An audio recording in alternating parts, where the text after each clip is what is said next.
Hello everyone, आप सभी का फिर से स्वागत है। ये वर्ल्ड ज्योग्राफी एनसीईआरटी का डिस्कशन है और आज का टॉपिक है ज्वालामुखी और ये अध्याय 8 है। सबसे पहले अगर बात करें तो इसका पीडीएफ अवेलेबल है। अगर आपको पीडीएफ चाहिए तो Telegram channel, Telegram quiz group, ये चैनल के कम्युनिटी बॉक्स में जाइए, वहां पे इसके रिगार्डिंग में इंफॉर्मेशन को अपडेट कर दिया गया है। तो चलिए स्टार्ट करते हैं।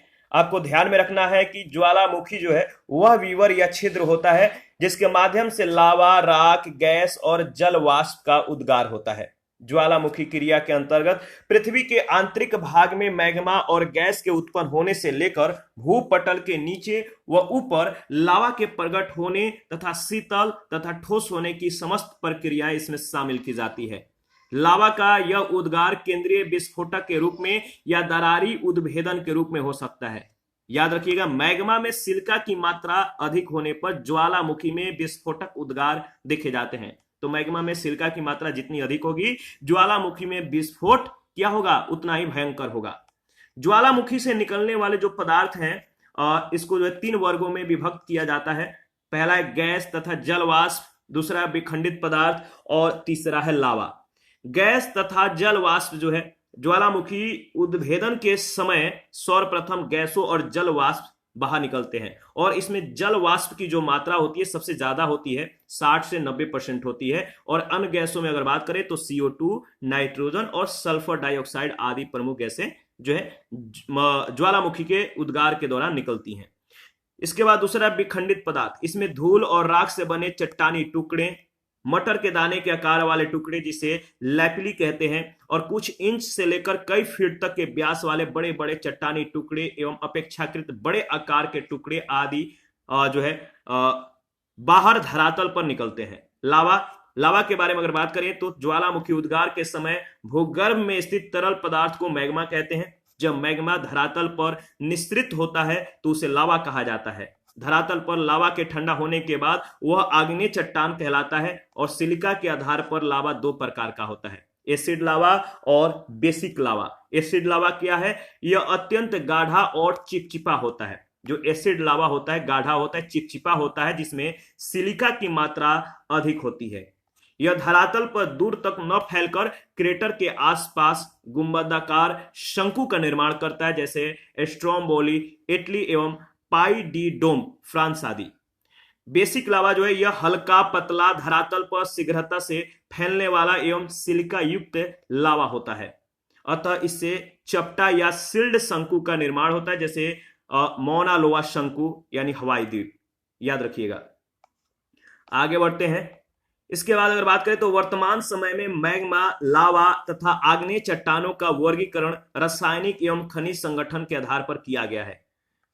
पहला है फेल्सिक। इसमें सिलिका प्रधान खनिज क्वार्टर्स तथा फेल्सपार की अधिकता होती है जो रंग में हल्के होते हैं। मैफिक समूह के खनिजों में मैग्नीशियम और लौह तत्वों की प्रधानता होती है। सिलिका की अपेक्षाकृत कमी होती है और ये गहरे रंग के होते हैं, जैसे पैरोक्सिन्स, एम्फीबोलस और ओल्विन आदि। इसके बाद है अल्ट्रामैफिक। फेल्सिक व मैफिक के मध्यस्थ गुणों वाले खनिजों को अल्ट्रामैफिक कहा जाता है और इनमें सिलिकॉन एवं एल्यूमिनियम की मात्रा सबसे ज्यादा होती है। फेल्सिक, अल्ट्रामैफिक और मैफिक के अंतर्गत क्रमशः ग्रेनाइट, डायरोराइट व गैब्रो अंतर्जात लावा के तथा रायोलाइट, एंडेसाइट और बेसाल्ट क्रमशः जो है बहिर्जात लावा के उदाहरण है। तो ग्रेनाइट, ठीक है, डायरोराइट और गैब्रे ये जो हैं ये अंतर्जात लावा के उदाहरण हैं। वहीं रायोलाइट, एंडेसाइट, बेसाल्ट ये सभी बहिर्जात लावा के एग्जाम्पल हैं। यहां पे आप देख सकते हैं कि जो आपका ये जो है आपका बैथोलिथ है, ये आपका यहाँ पे ये सील है, ये डाइक है, ठीक है, ये लेपोलिथ है, ये सील है, ये फैकोलिथ है, यहाँ पे जो है लैकोलिथ है, ये वाला एरिया। लावा प्रवाह से बना जो है ये पठार है, ये ज्वालामुखी है। इस तरह से ज्वालामुखी जो है उद्गार होता है। ये जो है आपका आश्रित शंकु है। तो फिगर को देखिए, एनालिसिस कीजिए, इसके बाद आगे बढ़िए। ज्वालामुखी लावा के जमाव से निर्मित आंतरिक जो अस्थल स्वरूप होते हैं, इनमें बैथोलिथ किसी भी प्रकार के चट्टानों में मैग्मा का गुंबदनुमा जमाव होता है। धीरे धीरे ठंडा होने के कारण इसके रवेज होते हैं, यानी कणों का जो आकार होता है बड़ा होता है। क्यों? धीरे धीरे ठंडा होता है इस कारण। और यह ग्रेनाइट प्रकार का होता है। यह अपेक्षाकृत अधिक गहरे भागों में देखा जाता है। अपेक्षाकृत कम गहराई और अवसादी चट्टानों में मैग्मा के अलग अलग प्रकार से ठंडा होने की प्रक्रिया में कई प्रकार के स्थल स्वरूप देखे जाते हैं। इनमें लैकोलिथ उत्तल ढाल वाला और लोपोलिथ अवतल बेसिन में लावा जमाव है। फैकोलिथ मुर्दार पर्वतों के अभिनतियों और अपनतियों में अभियांत्रिक लावा जमाव है। इसी प्रकार सील व डाइक क्रमशः जो है लावा के क्षैतिज और लंबवत जमाव है। सील की पतली परत को सीट एवं डाइक के छोटे स्वरूप को स्टॉक कहते हैं। ज्वालामुखी के विस्फोटक उद्गार से निर्मित होने वाली स्थलाकृतियों के भागों में विभिन्न प्रकार के ज्वालामुखी शंकुओं का निर्माण होता है। क्रेटर व काल्डेरा जैसे धसे हुए स्थल स्वरूप ज्वालामुखी शंकुओं के ऊपर बनते हैं। ज्वालामुखी क्रिया से संबंधित जो पदार्थ है, जैसे ज्वालामुखी बम है, लैपिली है, प्यूमिस है, ठीक है, इसके बाद लावा है, धूल और राख है, पायरोक्लास्ट है। इन सभी के बारे में बारी बारी से डिस्कस करेंगे। तो सबसे पहले वोल्केनिक जो बम है, यानी ज्वालामुखी जो बम है, ज्वालामुखी उद्गार से निकलने वाले चट्टानों के बड़े बड़े टुकड़ों को ज्वालामुखी बम कहते हैं। जब ज्वालामुखी मतलब कि बाहर निकलता है, ज्वालामुखी का उद्गार होता है, तो बड़े बड़े चट्टानों के टुकड़े जब धरातल पर निकलते हैं तो इनको ज्वालामुखी बम कहते हैं। और इनका जो व्यास होता है कुछ सेंटीमीटर से लेकर कुछ फीट तक होता है। लैपली क्या है? तो ज्वालामुखी के वे टुकड़े जो मटर के दाने या अखरोट के बराबर होते हैं उन्हें लैपली कहते हैं। प्यूमिस क्या होता है? इन चट्टानी टुकड़ों का घनत्व जल से भी कम होता है। प्यूमिस का जो घनत्व होता है वो जल के घनत्व से भी कम होता है, इसीलिए ये जल में तैर सकते हैं, जल पर तैरते रहते हैं। धूल या राख, अति महीन चट्टानी कणों को धूल या राख कहते हैं। ज्वालामुखी उद्गार के अंतर्गत चट्टानों के अति महीन कण ज्वालामुखी शंकु के सर्वाधिक निकट गिरते हैं। कभी कभी ये ऊपरी भाग में भी एकत्रित हो जाते हैं।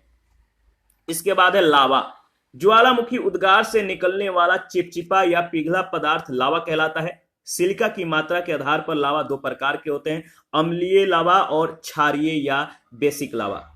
इसके बाद है पायरोक्लास्ट। ज्वालामुखी क्रिया के अंतर्गत भूपटल पर आए चट्टानों के बड़े टुकड़ों को पायरोक्लास्ट कहते हैं, जो सबसे पहले निकलते हैं। इसीलिए प्राय ज्वालामुखी पर्वत में सबसे नीचे पायरोक्लास्ट ही पाए जाते हैं।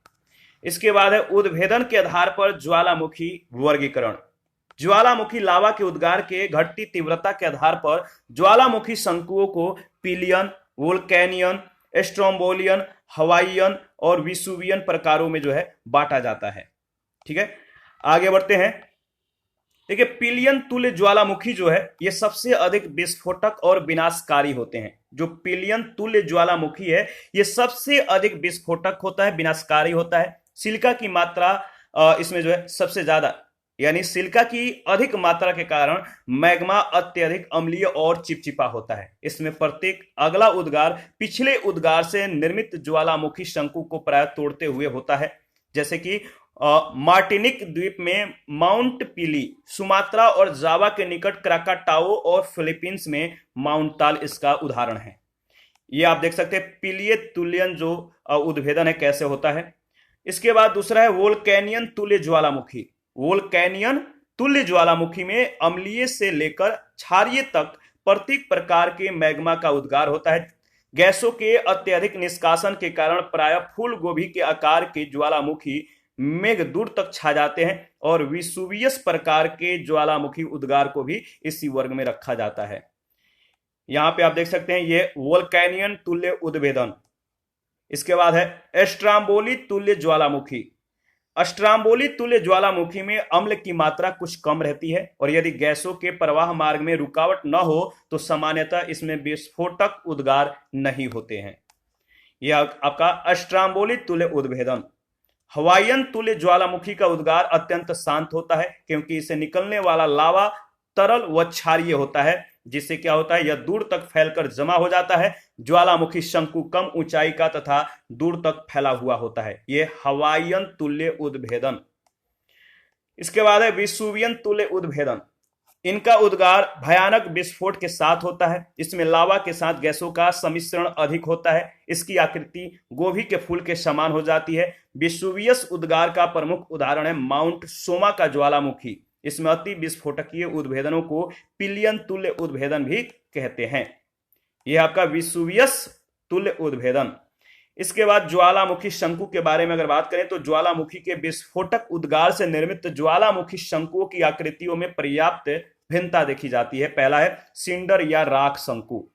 इस प्रकार के शंकु प्रायः कम ऊंचाई के होते हैं। जो सिंडर या राख शंकु होते हैं कम ऊंचाई के होते हैं। इनके निर्माण में मुख्यतः ज्वालामुखी राख व विखंडित पदार्थों का योगदान रहता है, तरल पदार्थों का योगदान प्रायः नहीं होता है। इस तरह के शंकु का ढाल अवतल होता है तथा क्रेटर अधिक चौड़ा होता है, जैसे कि मैक्सिको में पैराक्यूटिन पर्वत तथा जोरलो पर्वत, सान साल्वाडोर में एजलाको पर्वत, फिलीपींस के लुजान द्वीप में कैमेग्विन पर्वत और ग्वाटेमाला में वोल्केनो डी फ्यूगो पर्वत सभी इसके उदाहरण हैं। इसके बाद है लावा शंकु। इस प्रकार के शंकु के निर्माण में अम्लीय से लेकर क्षारीय तक किसी भी प्रकार के तरल मैग्मा के उद्गार की भूमिका होती है। लावा शंकु को अम्लीय या क्षारीय प्रकारों में बांटा जा सकता है। तो इसको जो है अम्लीय या क्षारों में जो है डिवाइड कर सकते हैं। यह है आपका क्रेटर। आप देख सकते हैं यहां पे जो ज्वालामुखी उद्गार होता है और जो इसका मुख्य होता है इसको क्रेटर बोलते हैं। जो इसका मुंह होता है वो संकीर्ण होता है, पतला होता है। यह आपका जब इन लावों का जब फैलाव हो जाता है, जम जाता है, तो एक परत के अनुसार जो है ये जमते जाते हैं। जैसे जैसे उद्भेदन होता है वैसे वैसे इनका जमाव ठंडा होकर जमाव होते जाता है। इस तरह से इनका परत का निर्माण होता है। और ये होता है, देखिए कभी कभी क्या होता है कि कभी कभी ये होता है कि जो मैग्मा उद्गार की जो नली होती है, यानी जहां से जैसे निकलते हैं धरातल की तरफ, बीच में से कभी कभी क्या होता है कि इसका मुंह मुड़ जाता है, दूसरे तरफ से निकलने लगता है। इसको प्रविष्ट डाइक कहते हैं। इसके बाद ये है आपका मुख्य शंकु, ये वाला एरिया, ये है परपोषित शंकु और ये है आपका परपोषित शंकु उपनली, ये वाला, और ये अम्लीय लावा शंकु है। इसके बाद ये आप देख सकते हैं लावा शंकु है, मंद ढाल है, ठीक है। इसके बाद ये आपका ज्वालामुखी आप देख सकते हैं और ये है ज्वालामुखी प्लग। सिंडर शंकु दूसरा है, मिश्रित या कंपोजिट शंकु तीसरा है, परिपोषित शंकु चौथा है, पैठिक लावा शंकु पांचवा है, एसिड लावा शंकु और छठा है ज्वालामुखी प्लग। अगर पहले के बारे में अगर बात करें तो अम्लीय लावा शंकु है, अम्लीय लावा। इस प्रकार के शंकु का निर्माण उस समय होता है जब ज्वालामुखी लावा में सिलिका की मात्रा सबसे ज्यादा होती है, जिससे वह अधिक चिपचिपा और लसदार हो जाता है और तीव्र विस्फोटक उद्गार के साथ यह भूपटल के बाहर प्रकट होता है। ऐसा ज्वालामुखी शंकु जो है अधिक ऊंचाई और कम क्षेत्रीय विस्तार वाला होता है। इसी वर्ग में पिलियन तुल्य, वोल्केनियन तुल्य और स्ट्राम्बोली तुल्य ज्वालामुखियों को रखा जाता है। दूसरा है क्षारीय या पैठिक लावा शंकु। जब ज्वालामुखी लावा क्षारीय हो या उसमें सिलिका की मात्रा कम हो और हल्का व पतला हो, यानी चिपचिपा कम हो, तो ये दूर तक फैलकर ठंडा हो जाता है। जब गाढ़ा कम होगा तो ये दूर तक फैलेगा और इसकी ऊंचाई अगर दूर तक फैलता है तो ऊंचाई भी कम होगी और इसका क्षेत्रीय विस्तार जो है ज्यादा होगा। ज्वालामुखी शंकु का निर्माण होता है। हवाईयन प्रकार के ज्वालामुखी को इस वर्ग में रखा जाता है, जैसे कि हवाई द्वीप का माना लोवा ज्वालामुखी जो है इसका उदाहरण है, और क्षारीय लावा शंकु को सिल्ड शंकु भी कहा जाता है। तीसरा है मिश्रित ज्वालामुखी शंकु। तीसरा क्या है? मिश्रित ज्वालामुखी शंकु। जब ज्वालामुखी के केंद्रीय उद्गार से अम्लीय से लेकर क्षारीय प्रकार के लावा का उद्गार हो और साथ ही सिंडर व राख भी ज्वालामुखी उद्गार में शामिल हो, तो अत्यधिक विस्तृत सुडौल और ऊंचे ज्वालामुखी शंकु का निर्माण हो जाता है। इसमें तरल लावा, सिंडर या विखंडित पदार्थों के संयोजन का कार्य करता है। जापान का फ्यूजियामा, फिलीपींस का मियान और संयुक्त राज्य अमेरिका का रेनियन, हुड व शास्ता आदि मिश्रित प्रकार के ज्वालामुखियों के उदाहरण हैं। चौथा है परपोषित या आश्रित शंकु। जब ज्वालामुखी का विस्तार अधिक हो जाता है तो उनकी मुख्य नलिकाओं से कभी कभी विस्फोट के कारण उपनलिकाओं या शाखाएं निकल आती हैं। इससे ज्वालामुखी शंकु के ढाल पर अन्य ज्वालामुखी शंकु निर्मित हो जाता है। इसे ही परपोषित शंकु कहा जाता है। संयुक्त राज्य अमेरिका में माउंट शास्ता का ही एक जो है परिपोषित शंकु है। लावा डार्ट, ज्वालामुखी ग्रीवा व डायट्रिम, इसके बारे में बात करेंगे। इस प्रकार के स्थल स्वरूप उस समय निर्मित होते हैं जब ज्वालामुखी उद्गार से निकलने वाला जो लावा होता है वो अत्यधिक अम्लीय व सिलिका युक्त होता है, और इस तरह की स्थिति में लावा की एक कठोर पट्टी ज्वालामुखी नलिका एवं बीवर में जमा हो जाती है, क्रेटर में जमा हो जाती है। यदि ज्वालामुखी शंकु का बीवर ज्वालामुखी लावा से भर जाए तो इसे ज्वालामुखी प्लग या लावा डाट कहते हैं। नालिका में जमा हुई लावा पट्टी ज्वालामुखी ग्रीवा कहलाती है, और इन दोनों स्थलों को समेकित रूप को डायट्रेम कहा जाता है। और संयुक्त राज्य अमेरिका के न्यू मैक्सिको में सीप रॉक डायट्रेम का उदाहरण है, जबकि इसी प्रांत में ब्लैक हिल्स व डेविल टावर ज्वालामुखी ग्रीवा के उदाहरण हैं। ये सभी स्थल रूप ज्वालामुखी के शांत होने के अलग अलग क्रम में जो है निर्मित हुए हैं। ज्वालामुखी के विस्फोटक उद्गार से शंकु के ऊपर निर्मित कीपाकार गर्त धसे हुए भाग के उदाहरण हैं, और ये कई प्रकार के हो सकते हैं। इसके बाद आगे बढ़ते हैं। नेक्स्ट है क्रेटर। क्रेटर क्या है? तो ये ज्वालामुखी शंकु के ऊपर सामान्यतः मिलने वाली कीपाकार गर्तनुमा आकृति है। ऐसा उस समय होता है जब अगला उद्गार पिछले उद्गार के तुलना में कम तीव्रता का हो। इस तरह के क्रेटर को घोंसलादार क्रेटर कहते हैं। फिलीपींस के माउंट ताल में जो है इसी प्रकार के 3 छोटे क्रेटर मिलते हैं। इसमें यदि जल का भराव हो जाए, क्रेटर में जल का भराव हो जाए तो क्रेटर झील बन जाता है। जैसे महाराष्ट्र के बुल्ढाना जिले में लोनार झील इसका उदाहरण है। और कभी कभी एक मुख्य क्रेटर में कई छोटे छोटे क्रेटरों का निर्माण हो जाता है। काल्डेरा क्या है? काल्डेरा जो होता है यह क्रेटर का ही अधिक विस्तृत स्वरूप है। यह क्रेटर में धसाव या विस्फोटक उद्गार से निर्मित स्थल स्वरूप माना जाता है। इनमें से प्रथम मत का प्रतिपादन संयुक्त राज्य अमेरिका के भूगर्भिक सर्वेक्षण विभाग ने किया, जिसके अनुसार क्रेटर के धसाव से उसका आकार जो है बड़ा हो जाता है और काल्डेरा निर्मित होते हैं। इस संदर्भ में वे जापान के आसो क्रेटर, संयुक्त राज्य अमेरिका का क्रेटर लेक और हवाई द्वीप के काल्डेरा का उदाहरण जो है देते हैं। जबकि डेली ने धसाव से निर्मित बड़े क्रेटर को ज्वालामुखी गर्त का नाम दिया है, और उनके अनुसार जब क्रेटर में पुनः भयंकर विस्फोट होता है तो शंकु के विखंडित पदार्थ दूर दूर तक फैल जाते हैं तथा क्रेटर का आकार बड़ा हो जाता है, जिसे कॉल्डेरा कहते हैं। इसीलिए सामान्य रूप से जहां ऐसी आकृति मिलती है वहां से सैकड़ों किलोमीटर की दूरी तक जो है उसके विखंडित पदार्थ मिलते हैं, और क्राकाटाओ, विसुवियस व अलास्का के कटमई पर्वत क्षेत्र में ऐसा देखा जाता है। द्वितीय मत को अधिक समर्थन प्राप्त है।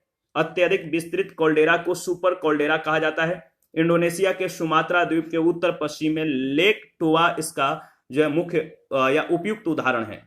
ज्वालामुखी के दरारी उद्भेदन से लावा पठार व लावा मैदान निर्मित होते हैं, और इस प्रक्रिया से बेसाल्टिक लावा शांत रूप से प्रवाहित होकर जो है धरातल के ऊपर मोटी परत के रूप में जमा हो जाता है, और इन परतों को लावा पठार या ट्रैप कहते हैं।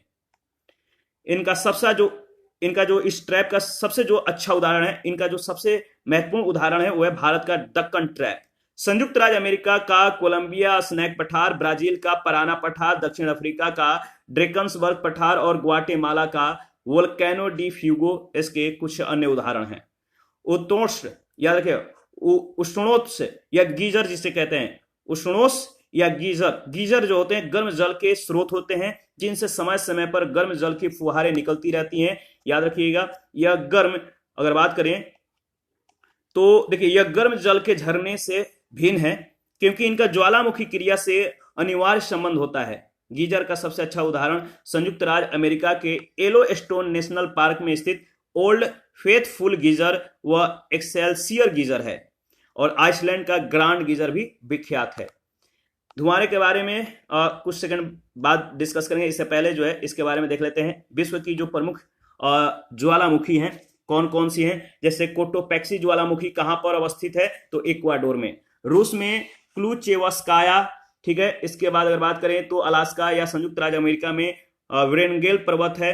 हवाई या जो संयुक्त राज्य अमेरिका में जो हवाई क्षेत्र है यहाँ पे मौना लोआ ज्वालामुखी पाया जाता है। कैमरून में कैमरून और अंटार्कटिका में इरेबस, ठीक है, याद रखिएगा। इसके बाद डेमोक्रेटिक रिपब्लिक ऑफ कांगो में निरागोनगो, अलेतुआन श्रेणी यानी संयुक्त राज्य अमेरिका में इलियामना, सिसिली इटली में एटना, कास्केड श्रेणी यानी संयुक्त राज्य अमेरिका के कास्केड जो श्रेणी है यहाँ पे माउंट बेकर जो है ज्वालामुखी पाया जाता है। चिली में चिल्लन, कांगो में माउंट न्यामुरागिरा, चिली में विलारिका, न्यूजीलैंड में माउंट रूहापेहू, और मैक्सिको में पोरक, जापान में असामा, संयुक्त राज्य अमेरिका में सेंट हेलेंस पर्वत, न्यूजीलैंड में जो है नगाउरुहो, ठीक है, आइसलैंड में हनवाला, इटली जो नेपल्स की खाड़ी में जो स्थित है वहां पे विसुवियस ज्वालामुखी पाया जाता है। हवाई यानी संयुक्त राज्य अमेरिका का जो हवाई क्षेत्र है